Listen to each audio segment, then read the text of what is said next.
新竹县有社会福利机构进行替家幼做快筛，发现有个人确诊，说因为身份的关系，无相关单位会甲因收治，恐惊会变做是世界级的传染源。忍耐一下下哈，一下就好了。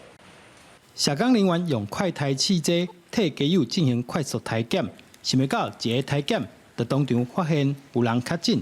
问题是，就算通报，嘛无相关单位会当收治。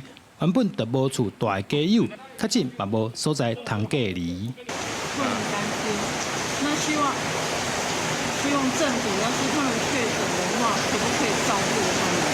有一个机构可以让他们在那边可以隔离这样子。其实这个街友的染疫这个风险跟染疫后续处置作为，其实我们政府现在目前都还没有在做一个因应的一个作为了。万一我们街友染疫，他没有获得及时的隔离处理，他一样还是回到街头，他也没有手机，你对他采罚也都没有用。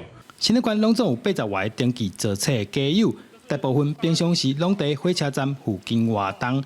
针对家友若是确诊，社会处表示会派社工协助，依照卫生局指示进行隔离。社会处也特别指派社工，还有跟协会一起来陪同这位街友呢，进行后续这个门诊确诊的评估。那后续有通报或者是安置，我们都会按照卫生局的指引安排到加强型的防疫旅馆，还有集中检疫所。根据卫生福利部资料显示，目前家友的感染率差不多20%。